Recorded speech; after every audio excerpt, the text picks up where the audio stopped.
पहला पाठ मलाकी का ग्रंथ 4 वचन 13 से 20। प्रभु कहता है, तुम लोगों ने मेरे विषय में कठोर शब्द कहे हैं, फिर भी तुम पूछते हो हमने आपस में तेरे विरुद्ध क्या कहा है। तुम लोगों ने ये कहा, ईश्वर की सेवा करना व्यर्थ है, उसकी आज्ञाओं का पालन करने से और विश्वमंडल के प्रभु के लिए टाट के कपड़े पहनने से हमें क्या लाभ। हम तो घमंडियों को धन्य समझते हैं जो बुराई करते हैं, वे फलते फूलते हैं, और जो ईश्वर की परीक्षा लेते हैं उन्हें कोई हानि नहीं होती। तब प्रभु भक्तों ने आपस में बातें की। प्रभु ने ध्यान देकर उनकी बातचीत सुनी और उसके सामने प्रभु भक्तों और उसके नाम पर श्रद्धा रखने वालों के विषय में एक स्मारिका लिखी गई। विश्वमंडल का प्रभु कहता है, जो दिन मैंने निश्चित किया उस दिन वे मेरे अपने होंगे, और जिस तरह कोई अपनी सेवा करने वाले पुत्र पर दया करता है उसी तरह मैं भी उन पर दया करूंगा।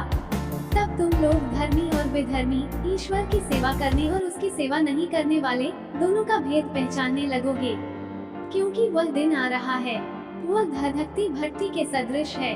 सभी अभिमानी तथा कुकर्मी खूंटियों के सदृश होंगे। विश्वमंडल का प्रभु ये कहता है, वह दिन उन्हें भस्म कर देगा, उनका न तो डंठल रह जाएगा और न जड़ ही, किंतु तुम पर जो मुझ पर श्रद्धा रखते हो धर्म के सूर्य का उदय होगा और उसकी किरणें तुम्हें स्वास्थ्य प्रदान करेगी। सुसमाचार संत लूकस 11 वचन 5 से 13। फिर ईसा ने उनसे कहा, मान लो कि तुम में कोई आधी रात को अपने किसी मित्र के पास जाकर कहे, दोस्त मुझे 3 रोटियां उधार दो, क्योंकि मेरा एक मित्र सफर में मेरे यहाँ पहुँचा है और उसे खिलाने के लिए मेरे पास कुछ भी नहीं है। और वह भीतर से उत्तर दे, मुझे तंग न करो, अब तो द्वार बंद हो चुका है, मेरे बाल बच्चे और मैं, हम सब बिस्तर पर हैं, मैं उठकर तुमको नहीं दे सकता। मैं तुमसे कहता हूँ, वह मित्रता के नाते भले ही उठकर उसे कुछ न दे, किंतु उसके आग्रह के कारण वह उठेगा और उसकी आवश्यकता पूरी कर देगा।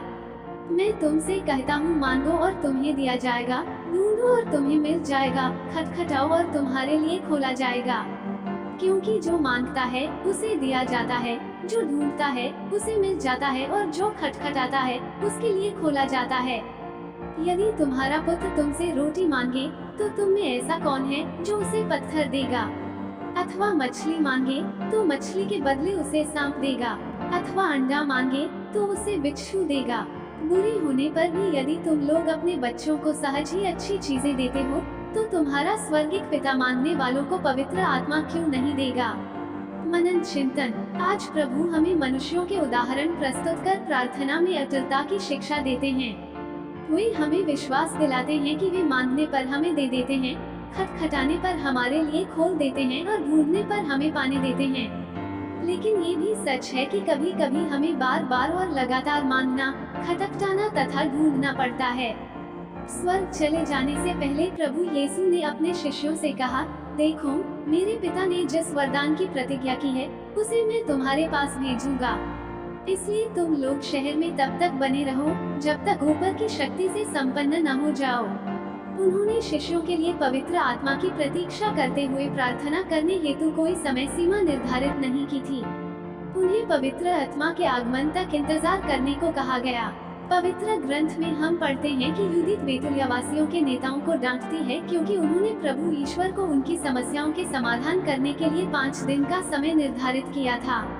वाक्य 14 में आध्यात्मिकता में यूदित की परिपक्वता हम देख सकते हैं। जब आप न तो मनुष्य के हृदय की थाह ले सकेंगे और न उसके मन के विचार समझ सकेंगे, तो आप कैसे ईश्वर की थाह लेंगे जिसने ये सब किया।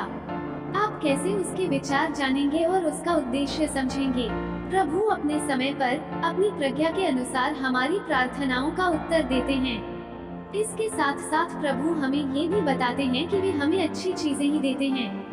इस बात पर प्रभु इस प्रकार अपना शिक्षण समाप्त करते हैं, बुरे होने पर भी यदि तुम लोग अपने बच्चों को सहज ही अच्छी चीजें देते हो तो तुम्हारा स्वर्गिक पिता मांगने वालों को पवित्र आत्मा क्यों नहीं देगा। आइए हम प्रार्थना में अटल बने रहने की कृपा मांगे। आमीन।